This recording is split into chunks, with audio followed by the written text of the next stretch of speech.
اخواتي الصغيرين طلاب تالتة اعدادي عاملين ايه؟ اصدقائي في الله، يا رب دايما تكونوا بخير وصحة وسلام.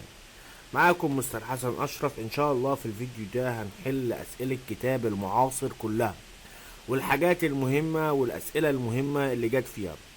قبل اي حاجة يا صديقي، لو انت ما سمعتش فيديو شرح على اليوتيوب ان احنا منزلينه مجانا، تقدر ترجع للشرح الاول ثم تتفرج على فيديو الحل. قبل اي حاجة يا صديقي، عاوزك تسمي الله وورقة وقلم معاك وكشكولك الجميل، ويلا بينا يا بطل نحل اسئلة كتاب المعاصر والاسئلة المهمة فيه. طبعا ما تنساش ان كل الترم بتاعنا مجانا على اليوتيوب. اهم حاجة عاوز منك اللايك الجميل بتاعك والكومنت اللذيذ، ويلا بينا نسمي الله ونبدأ كده. بسم الله الرحمن الرحيم. تعال نسمي الله، ننزل على اول الاسئلة اللي موجودة معاك في كتاب المعاصر. تعالى اهي، اطلع سنة. يلا تعال نسمي الله. بص بقى، تمرين رقم واحد. طبعا بنتكلم عن حل على درس اسمه ايه؟ عن درس اسمه قوى القوى. السؤال الاول بيقول لي اوجد قيمة كل مما يأتي في ابسط صورة.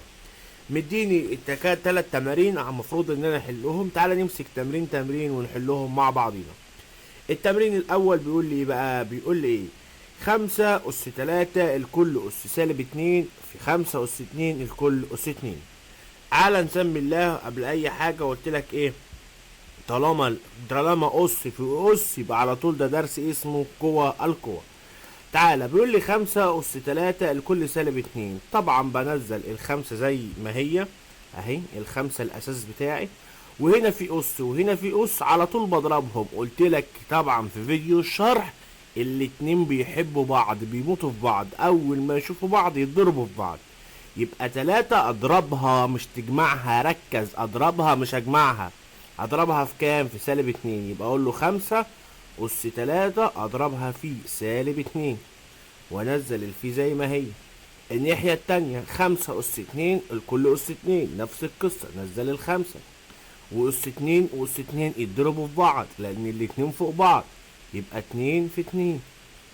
وانزل نجيب لون تاني اهو. يلا نزل الاساس زي ما هو 5.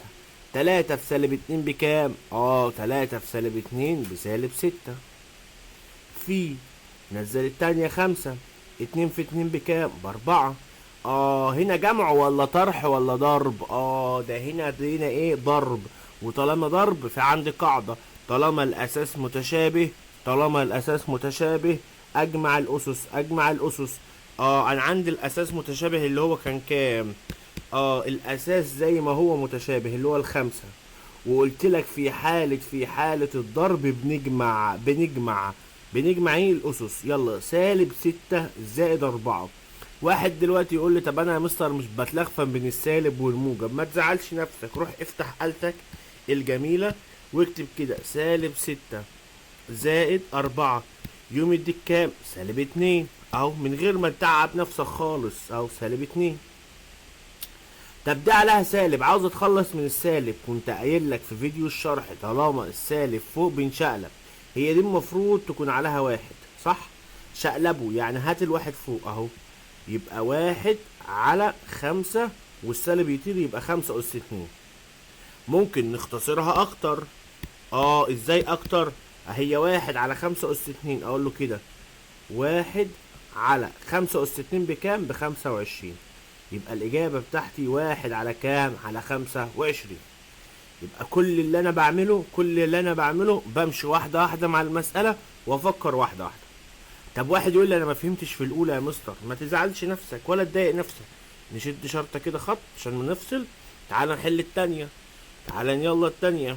مين البطل اللي يبدأ معايا؟ يلا يا باشا نبدأ مع بعضينا. ما فهمتش في الأولى نفهم في التانية.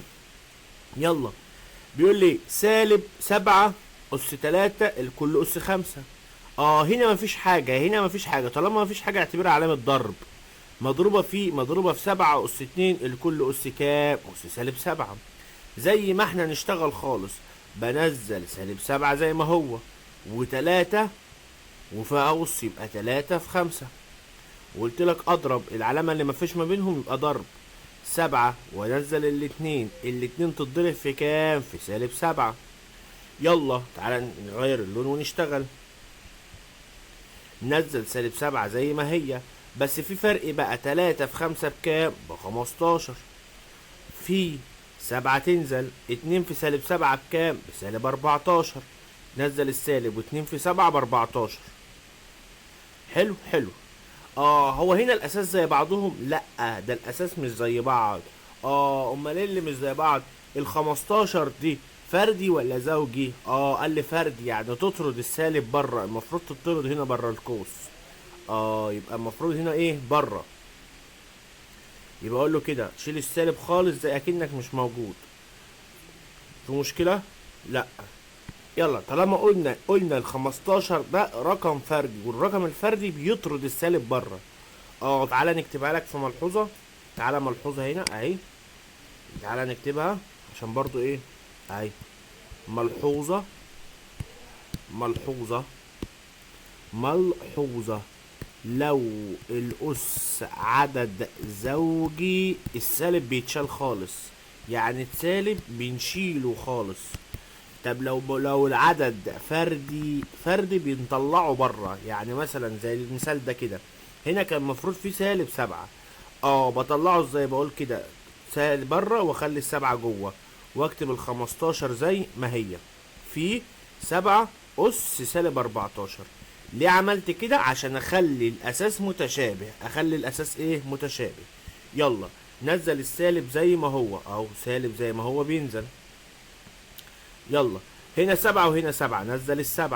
يلا 15 زائد ناقص 14 تديك 1، والواحد ما بيتكتبش، يبقى الإجابة بتاعتي هتطلع سالب 7. في مشكلة تاني؟ لا، يبقى ال15 ده رقم فردي، والرقم الفردي بيطرد السالب بره، انما لو زوجي كنت شلتها خالص.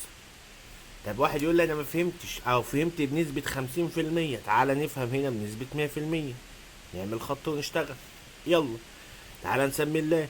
هنا يلا بقى نشتغل اهو. بيقول لي 2 اس 11 الكل اس 2 في 2 اس 3 على 2 اس 6 في 3 في 2 اس 4. نسمي الله. قبل اي حاجه بعمل بسط على مقام. بقول 2 اهو. 2 الاس فوقها كام؟ فوقها 11. صح اهو الاس فوقها 11. صح. مضروبه في الكام؟ في الاتنين، واقول علامه ضرب. الاتنين اس 3 تنزل، ما فيهاش حاجه بتتضرب. طب انزل تحت نغير اللون. يلا 2 اس 6 اس 3، انزل الاتنين. في 6 في 3 بكام؟ اقول كده 6 مضروبه في 3، واقول فيه 2 اس 4. صح كده. تعالى نختصر شرطة كسر، نغير اللون. يلا اضرب بقى. 2 تنزل، 11 في 2 ب22 في 2 اس 3. انزل تحت 2 3 في 6 بكام؟ ب18. خليك بقى معلم، انت خلاص بقت معلم وتعرف تحل على طول. في 2 اس 4. يلا نقدر نعملها كده. يلا هنا قاعدة ثابتة، الأساس متشابه، الاتنين متشابهة، نزل الاتنين. صح. وفي حالة الجمع بضرب ولا بطرح؟ في حالة الجمع. في حالة الضرب بجمع. اجمع 22 زائد 3 يديك كام؟ 25. يبقى 2 أس 25. تحت الأساس متشابه، أنزل الاتنين واجمع 18 زائد 4 كام؟ 22. صح. طب كده في حالة القسمة الأساسات متشابهة، في حالة القسمة بنطرح، يبقى نزل الاتنين زي ما هي. واطرح لي ايه يا عم الحاج؟ اطرح لي ال25 ناقص 22 تديني 3، يبقى 2 أس 3. لو عاوز اختصرها 2 أس 3 بتساوي كام؟ 8. يبقى ده الاختصار بتاعي. في مشكلة كده؟ مفيش أي مشكلة. يبقى تاني كل اللي انا عملته بختصر ازاي؟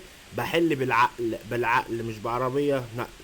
لو انا في حالة الضرب بجمع، في حالة الضرب والاساسات متشابهة بجمع، في حالة القسمة والاساسات متشابهة بطرح. ركز في المعلومة دي. مفيش مشكلة. تعال نخش على اللي تحتيهم. يلا تعالى نخش على الافكار. عاوزك كده تصحصح معايا وتركز معايا. يلا نسمي الله. انزل كده عشان تبقى ايه الصورة واضحة بس. يلا تعالى نسمي الله، نشد شرطة كده عشان ايه نعرف نحل. يلا بيقول لي بقى هنا ايه، بيقول لي سالب 3 اس 5 كل اس 6. في 3 اس 2 على 3 اس سالب 2 في 3 اس 6 على 6، ولا اكن يشغلنا حاجه خالص. يلا يا عم الحاج انا احل اي سؤال يجي لي في الكوكب، اي سؤال احله. طب يلا ورينا هتحل ازاي. هشد شرطة كسر. يلا سالب 3 في اس وفي اس. ممكن نقول ان الخمسة ده عدد فردي ونطرده بره، يبقى نطرد السالب بره ونكتب كده 3. صح كده؟ خمسة في كام؟ 5 في 6. 5 في 6. يلا واكتب فيه 3 اس 2 تنزل الناحية التانية، انزل تحت. يلا 3 اس سالب 2 في 3. يلا 6 في كام؟ 6 في 6. 6 في 6. يلا نختصر. يلا سالب 3 بره اهو، هنزل التلاتة. 5 في 6 بكام؟ ب30 في 3 اس 2. انزل تحت 3 اس سالب 2 في 3. 6 في 6 بكام؟ 36 اهو. لو عاوز اتأكد عشان انت طالب بيحب التأكيد، 6 في 6 ب36 اهي. يلا ادي 36. بص بقى يا صاحبي، في حالة الجمع، في حالة الضرب بجمع، في حالة القسمة بطرح، صح؟ يلا تعالى بقى هنا نكتب كده شرطة. هنا 3 وهنا 3، نزل 3. وهنا في حالة الضرب ولا في حالة القسمة؟ في حالة الضرب بجمع. يلا اجمع لي 30 زائد 2 يبقى 32. اكتب كده 32. طب تحت 3 تنزل. يلا سالب 2 زائد 36. ما تتلخفنش، لو انت بتتلخفن ريح دماغك. سالب 2 زائد 36 يديك كام؟ يدينا 34 يا عم الحاج، يبقى 34. وهنا في سالب، خلي بالك السالب ده هينزل. يلا 3 دي ثابتة اهي. يلا 32 ناقص كام بقى؟ ناقص 34. اقول كده لنفسي برضو على الآلة عشان ما تلخفنش. 32 ناقص 34 يديني كام؟ يديني سالب 2. يبقى سالب 2. يبقى يلا كل اللي احنا عملناه ايه اهو، التلاتة تنزل زي ما هي، واطرح 32 ناقص 34 تديني سالب 2. ليه طرحت يا مستر؟ لان دي في حالة القسمة والاساسات متشابهة بنطرح. طب واحد يقول لي السالب ده يا دكتور ما نزلتوش ليه معاه يا مستر؟ يا حبيبي بقلبي ما دي 30 رقم زوجي صح، فبيطير على طول السالب، فيبقى الاجابه تحت 3 اس سالب 2. وممكن ما ينفعش نسيبها كده، نشقلب. يلا زي ما احنا متعودين، يبقى 1 على 3 اس 2. ولو عاوز اختصرها اكتر اقول كده 1 على 3 اس 2 بكام؟ ب9. يبقى 1 على 9. يبقى ده الاختصار النهائي بتاعي. في مشكلة كده؟ مفيش مشكلة. تعالى نحل اللي بعديها. انا بقى نحل سؤال رقم 5. في فكرة كده لازم نبدأ نخلي بالنا منها يا اصدقائي في الله. ايه هي الفكرة دي يا مستر؟ بص بقى، هنا لما انا كنت بحل كان الاساسات زي بعضيها، يعني هنا 3 وهنا 3 وهنا ايه 3. طب هنا الاساسات مش زي بعضها خالص، فانا كده في مشكلة عندي. ازاي احل؟ قال لي اول حاجة لازم نخلي الاساسات كلها متشابهة. ازاي؟ تعالى مع بعضنا كده.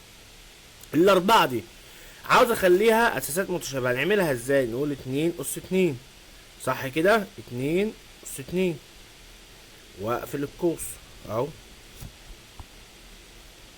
نخليها 2 اس 2. بس تعالى بس نكتبها بخط حلو كده عشان هي اتكتبت ليه كده اصلا وحشة جدا. يلا تعالى اهو نقول كده 2 اس 2. بس هنا في ايه؟ اكس زائد 2 ده الاس اللي فوقيها ما ننساهوش اهو، اكس زائد 2. واقول فيه التسعة دي عاوز اخليها برضو اقول ايه؟ ممكن 9 نعملها 3 اس 2. 3 اس 2. والكل برضو ايه؟ 3 زائد اكس ما نسيتهوش. انزل تحت 6 اس 2 اكس زائد 3. الستة دي تبقى كام في كام؟ والله الستة ممكن نخليها 2 في 3. 2 نكتب كده 2 في 3. وبرضه ما ننساش الأس بتاعها، الأس بتاعها اللي هو مين اهو، يلا، اللي هو 2 اكس زائد 3، وهنا 2 اكس زائد 3. تعالى بقى يلا نفكهم، نشد شرطة كده، يلا نبسط. الاتنين تنزل اهي، الاتنين دي تتضرب في القوس كله، يعني تتضرب في الاكس وتتضرب في الاتنين. يعني تقول لي كده 2 اكس زائد 4، في نفس القصة 3 أس 2، الاتنين تتضرب في القوس كله، اللي هي 2 في 3 زائد اكس، يبقى 2 في 3 بكام؟ ب6 زائد 2 اكس. وانزل تحت نفس القصة اهو، 2 أس 2 اكس زائد 3، وهنا في 3 أس 2 اكس زائد 3. يلا نعوض. بص بقى، الاتنين هنا بقت الاساس متشابهه في القسمه، 2 و2 فوق و2 و2 تحت. تعالى بقى نعوض. بص بقى يا صاحبي، هنختصرها لابسط صوره ازاي؟ امسح بس ايه الشرطه دي. تعالى يلا، بص بقى، هنا في 2 اكس هتروح مع ال2 اكس، يتفضل الاتنين، وهنا 3، وفي القسمه 3 4 سوري 4 ناقص 3 يبقى كام؟ يبقى 1. كل اللي انا عملته ايه؟ طيرت 2 اكس مع ال 2 اكس، وهنا الاساس ثابت، نزلت الاتنين وطرحت 4 ناقص 3 ادتني 1، انزل الفي. نفس القصة، يلا 2 اكس هتروح مع ال 2 اكس، يفضل 3. هنا في 6 ناقص 3 يفضل كام؟ 6 ناقص 3 يفضل لي 3. تعال نختصرها، يلا 2 أس 1 بكام؟ ب2، في 3 أس 3 ب27، 2 في 27 بكام؟ تعال نطلع الآلة اهو، 2 في 27 تقريبا 54، صح، 4 وكام؟ 54. يبقى الإجابة بتاعتي بتاع السؤال ده تطلع معايا 54 يا عم الحاج، 4 وكام؟ و50. يبقى تاني، كل اللي انا عملته ايه في النقطة دي؟ لازم الاول ده اساسات غير متشابهة، وعشان اساسات غير متشابهة لازم اخليها الاسس كلها زي بعض، الاساسات تبقى متشابهة عشان اعرف اشتغل. حولت الاربعة كتبتها 2 اس 2، ونزلت زي ما هي دي هنا. نفس القصة، التسعة خليتها 2 اس 3 ونزلت الاس بتاعها زي ما هو. تحت 6 خليتها اعتبر 2 في 3، فكيتها وكتبت الاسس على الاتنين، ثم ضربت الاتنين في الاكس زائد 2 دي، كل واحده بتتضرب في الاتنين، مش تقوليش 2 اكس بس، لا ده الاتنين بتتضرب في الاكس ومره بتتضرب في الاتنين. في مشكله؟ لا. وبعد كده اختصرت دي في حاله القسمه، طالما في حاله القسمه اطرح 2 اكس من 2 اكس راحوا مع بعضيهم، يتفضل 4 ناقص 3 يتفضل كام؟ 1 اهو، والاتنين نزلت زي ما هي. طب و3 هنا اهي، ال3 اهي، و6 ناقص 3 يفضل لي 3، والاتنين اكس راحت مع الاتنين اكس. فكيت الاتنين أس 1 ب2، و3 أس 3 ب27، ضربتهم يديتني 54. في مشكلة يا صاحبي؟ مفيش مشكلة، سهلة سهلة. تعال نحل الباقي، احنا ورانا حاجة؟ يلا بينا، يلا يا باشا نمسح بس ده كده، همسح لكم ده ونرجع تاني عشان يبقى في مساحة نحل السؤال رقم بتاع 6. مسحناه يا صديقي. تعالى بقى كده فضيت لك مساحة للحل، تعالى نبدأ نحل السؤال رقم 6. بيقول لي جذر 5 أس 3 أس 2 في جذر 5 على سالب جذر 5 أس 5. ما تتخضش خالص، طالما الأساس واحد، يعني بص 5 و5 و5 أعرف أشتغل براحتي. إزاي يا مستر؟ تعالى يلا نحل بسم الله. أعمل بسط كده على مقام شرطة كسر. يلا جذر 5 أس وفي أس على طول من غير ما أفكر، يبقى جذر 5 أضرب 3 في 2 بكام؟ ب6، وأقول فيه جذر 5 ينزل، انزل تحت سالب جذر 5 أس 5. قلت لك لو الأس بتاعي فردي السالب بيطرد بره، بيقول له اطلع بره ياه، فاحنا نطلعه بره، يبقى كده اهو سالب جذر 5 أس كام؟ 5. تعال نكمل. في مشكلة كده؟ مفيش مشكلة. يلا فوق ايه بقى؟ فوق جذر 5 وهنا جذر 5، الأساسات متشابهة صح؟ في حالة الضرب والأساسات متشابهة بجمع، اعمل بسط على مقام، انزل جذر 5. اجمع ستة وهنا في واحد، المفروض يبقى ستة واحد كام؟ 7. انزل تحت، السالب بينزل، جذر 5 صح كده، أس 5. الاساسات متشابهة ولا مش متشابهة؟ 5 جذر 5 فوق وجذر 5 تحت. في حالة القسمة بطرح، يبقى اقول له كده جذر 5 ينزل، اطرح 7 ناقص 5 كام؟ 2، والسالب ينزل، يبقى سالب جذر 5 أس كام؟ 2. وممكن نختصرها أكتر، خلي في بالك. بص، الجذر الأس ده التربيعي بيلغي الجذر، يبقى كده ممكن نقول سالب 5. يبقى ده الاختصار النهائي بتاعها. يبقى تاني كل اللي احنا عملناه ايه؟ ضربنا الاتنين في 3 بكام؟ ب6. وهنا نزلنا الجذر 5 زي ما هو، الاتنين زي بعض، جذر 5 وجذر 5، وهنا في الأس 6 وواحد، يبقى نجمعهم يبقى 7. انزل تحت، الأس ده فردي، فالسالب بيقول له اطلع بره، يا طلعته بره، فلما طلعته بره نزلت الجذر 5 أس 5 زي ما هي. في حالة القسمة والأساسات متشابهة بطرح 7 ناقص 5 اديتني 2، يبقى سالب جذر 5 أس كام؟ 2. التربيعي الأس التربيعي بيلغي الجذر، فيبقى سالب 5 بس. في مشكلة يا أصدقائي في الله؟ مفيش أي مشكلة، مش عاوزك تزهق، احنا هنحل كتير جدا جدا جدا، لسه بدري. احنا عاوزين نقفل يا بطل وتطلع من الأوائل بإذن الله، وأشوفك كده باشمهندس كبير قد الدنيا. تعالى يلا نحل التمارين التاني بقى يا صديقي، نكمل كده شرح واحدة واحدة. احنا طبعا خلصنا الجزء الاولاني، تعالى بقى للمثال التاني، بيقول لي اختصر كل مما ياتي الى ابسط صوره. تعالى بقى يا صديقي، الاسئله دي من النوعات دي سهله جدا جدا جدا. لما بيكون عندي قوس مرفوع لاس، الاس ده احنا بنوزعه كل واحد جوه، يعني بننزل كده، بنكتب كده الاربعه هي دي عليها اس واحد صح، يبقى اضرب واحد في اتنين باتنين. والايه أس 4 صح، اضرب الأربعة في الاتنين، 4 في 2 بكام؟ ب8. البي عليها كام؟ 3، اضربها 3 في 2 ب6 صح. والسي عليها 1، 1 في 2 بكام؟ ب2. ده بفك الأقواس بتاعتي، بفك الأقواس مين؟ بتاعتي. يبقى تاني، القوس لما يكون مرفوع له أس، الأس اللي فوق ده بيتضرب في كل واحد فيهم، مرة يتضرب في الأربعة، مرة يتضرب في الإيه، ومرة يتضرب في البي، ومرة يتضرب في السي، يعدي على كل واحد. رحت للأربعة مش عليها غير واحد، وواحد في 2 باتنين. رحت للإيه لقيتها عليها 4، رحت ضرب الأربعة في 2 ب8. رحت للبي لقيتها موجود عليها 3، 3 في 2 بكام؟ ب6. تعالى بقى نفك مين؟ نفك الأربعة. 4 أس 2 بكام؟ ب8 صح، ب8، ونزل A أس 8 صح، B أس 6، C أس 2. ده الإجابة بتاعتي، سهلة جدا مفيهاش أي حاجة خالص. نفس القصة نروح هناك، يلا التلاتة تتضرب في كله، يلا 3 في -2، يبقى هنا في المفروض على -2 دي في 1، يبقى -2 أس 3. الام 5 في 3 ب15، حلو. الان عليها 4، 4 في 3 ب12 صح كده. يلا نفك -3 دي، الاتنين بنفكها -3 قد ايه؟ يبقى 2 أس 3 ب8، يبقى -8 ام 15 ان 12. في مشكلة؟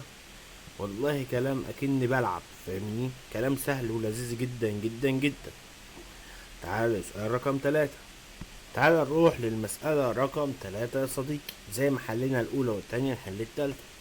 التالتة بيقول لي ايه؟ بيقول لي سي أس -2 في 3 مضروبة في سي مضروبة في -2 سي أس 5 الكل أس 2. تعال ننزل زي ما احنا كده، يلا اهو، هات الأحمر، يلا بنزل الأساس اللي هو سي.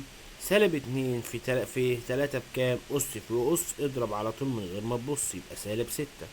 في الناحية التانية نفك القوس بقى دي، يلا -2 دي المفروض عليها 1، يبقى -2 أس 2. جت ازاي أس 2؟ ما هنا في 1، 1 في 2 ب2. السي أس 5 اضربها في الاتنين، 5 في 2 ب10. في مشكلة؟ مفيش مشكلة. طب اصبحت عندي ايه بقى؟ عاوز افك دولك اهو صح. تعالى بقى يلا، بص بقى يا صاحبي، هنا عندي ايه؟ تعالى نفك دي الاول. سالب 2 اس 2 بنفكها ازاي؟ يبقى سالب 2 في سالب 2 سالب في سالب بموجب، و2 في 2 ب4، يبقى هتديني 4 صح. وهنا الاساس هنا في سي وهنا في سي وهنا في علامة ضرب، الاساسات متشابهة الاساسات متشابهة، بجمع. نزلت السي، يلا اجمع لي سالب 6 زائد 10 تديني 4. بص بس عايز اتأكد عشان انا طالب بحب اتأكد. سالب 6 زائد 10 تديني كام؟ 4. يبقى 4 سي أس 4. يبقى كده اختصرتها في أبسط صورة. في أبسط مين؟ صورة. في مشكلة كده؟ مفيش مشكلة، كلام سهل ولذيذ جدا جدا جدا. تعالى نفس القصة اللي تحتيها اهو. تعالى نحل. يلا يلا نكمل يا صديقي في الحل بتاعنا. حلينا لغاية مثال رقم 3. تعالى نحل مثال رقم 4 نشوف هو بيقول ايه. مثال رقم 4 بيقول لي ايه أس 3 لكل أس 5 في 5 أس كام؟ 2. تعالى يا صاحبي كده نحل، نكتب له الحل. بنزل الأساس اللي هو الايه، وطالما أس في أس خلاص صوتنا اتنبح إن احنا الاتنين بيحبوا بعض فنضربهم. نقول كده 3 في 5 في 5 أس 2. تعالى يلا، ادي ايه 3 في 5 بكام؟ مين اللي يقول لي 3 في 5 ب15؟ صح، يبقى ايه أس 15. في 5 أس 2 بكام؟ يعني 5 في 5 يعني ب25 صح. طالما دي اهو خلاص كده ايه خلصت عندي. بكتب العدد الاول كده 25 ايه أس 15. يبقى دي كده في حالة اختصار لأبسط صورة، يبقى 25 ايه أس 15. تعالى نروح للسؤال التاني نحله مع بعضينا برضو. ايه هو السؤال التاني يا صديقي تعالى نحل بقى. بيقول لي ام اس 2 الكل اس سالب 3 في ام اس كام؟ اس 6. يلا يا جماعه نكمل. بيقول لي بقى ام اس 2 الكل اس سالب كام؟ 3 في ام اس 6. تعالى ننزل الام زي ما هي، وطالما 2 اضربها في سالب 3 في ام اس 6. يلا ام 2 في سالب 3 بكام؟ سالب 6 في ام اس كام؟ اس 6. الاساسات متشابهة، نزل الام صح كده. سالب 6 و6 تديني كام؟ صفر. واي حاجة اس صفر قلنا لك بتساوي كام؟ 1. يبقى السؤال ده بيساوي كام؟ بيساوي 1. اسئلة سهلة وبسيطة وفيها افكار بنحلها مع بعضينا واحدة واحدة. تعال نروح للافكار الجديدة برضو كل فكرة. بص يا صديقي، انا في الدرس ده في كتاب المعاصر واخد الاسئلة المهمة، وكل فكرة واخد عليها 3 أو 4 امثلة. تعال نحل سؤال رقم 8 و9 و10. تعال نعمل كده عشان ايه نبدأ نظبط الدنيا. تعال بقى نسمي الله. يلا بسم الله يا صديقي نسمي الله يلا ونبدأ. بص بقى سؤال رقم 8 عندي بيقول ايه؟ بيقول لي ايه أس 4 الكل أس 3 على ايه أس 2 الكل أس ايه 5. زي ما احنا متعودين، طالما أس وفي أس على طول بنزل الأساس اللي هو ايه، واضرب 4 في 3 يبقى اضرب الأربعة في التلاتة، وانزل تحت الايه برضو بينزل، وأس في أس هضرب الاتنين في الخمسة صح كده. تعالى نختصر.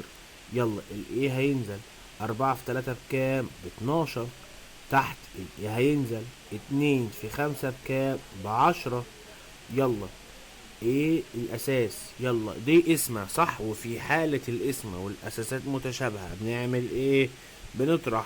يلا اطرح لي 12 ناقص 10 تقوم تديني 2، يبقى الايه اس ايه 2. في مشكلة؟ مفيش مشكلة. تعال نحل سؤال رقم 9. يلا بسم الله. تعالى بقى التلاتة دي ده أس للقوس كله، فطالما للقوس كله مرة هيتضرب فوق ومرة هيتضرب تحت، في فيديو الشرح قلناه. تعالى بقى يلا الاتنين دي اهي عليها أس واحد، عليها أس كام؟ واحد. اضربها 3 في 1 ب3 يبقى 2 أس 3. الاي عليها أس 2، اضرب الاتنين في التلاتة، الاتنين في التلاتة يبقى 2 في 3 ب6. والبي على أس 2 يبقى برضو هضرب الاتنين في التلاتة، الاتنين في التلاتة تديني كام؟ 6. انزل تحت نفس القصة زي ما عملت فوق اعمل تحت يا حبيب قلبي. طب يلا يا مستر. يلا عندي بي أس سالب 1، سالب 1 في 3 تقوم تديني سالب كام؟ سالب 3. عندي ايه 4، ايه أس 4، يلا اضرب الأربعة في 3 بكام؟ ب12. تعالى نختصر. يلا، التلاتة أس اتنين دي بتساوي كام؟ بتساوي 8، صح؟ 2 في 2 في 2، 8، صح كده؟ تعالى نختصر بقى، نقسم. هنقسم ايه؟ هنقسم ايه أس 6 على ايه أس 12. الايه هتنزل، وفي حالة الأساس متساوي بنطرح. اطرح لي كده، اطرح لي 6 ناقص 12 هيديني -6. طب والبي؟ يلا البي بقى نطرحها، 6 ناقص 3 تديني كام؟ على الآلة اهو. راح اكتب كده، طالما الأساس متساوي، طالما الأساس متساوي بطرح. يلا اقول كده، 6 ناقص 3 اهي، تقوم تديني كام؟ 9. تقوم تديني كام؟ 9 اهي. في مشكلة كده؟ ده كده بأبسط صورة، ولا ممكن نختصرها أكتر؟ ممكن نختصرها أكتر. نشيل بس السهم ده عشان نعرف نشتغل. تعالى نختصرها أكتر. في سالب هنا أنا عاوز أتخلص منه، التمانية والبي هيفضلوا زي ما هما في المقام، في البسط، في البسط فوق أهو، 8 والبي أس 9 يفضلوا فوق، على إيه بقى؟ على إيه أس 6. نزلت الإيه تحت في البسط، فاهمني؟ عشان ايه؟ اتخلص من السالب. يبقى ده كده الاختصار بتاعي، دي نزلته تحت عشان اتخلص من السالب. في مشكلة كده؟ مفيش اي مشكلة. تعالى نخش على سؤال رقم 10. تعالى نحل السؤال ده. يلا بقى، عايز بس امسح دي كده اهو، نمسح دي ونمسح دي كده عشان نعرف ان احنا نحل. يلا تعالى بقى ناخد خط كده. بيقول لي بقى 3 أس -2 ام أس 3 ان أس 2 لكل أس -2 على 6 ام أس -2 على ان أس -1. تعالى بقى يا صاحبي، بص على طول نختصر. قلت خلاص -2 ده هيتضرب في القوس كله، والتلاتة في القوس اللي تحت كله. انزل التلاتة زي ما هي، قصادها -2. -2 يتضرب في -2 يبقى ب4. ام تنزل، يلا 3 في -2 ب6. ان تنزل، 2 في -2 ب4. صح كده؟ صح. انزل تحت على التلاتة، يلا اضرب التلاتة في القوس كله، يبقى 6. هنا في 1، يبقى 1 في 3 ب3، يبقى 6 أس 3. نغير اللون عشان ما نتلخفنش.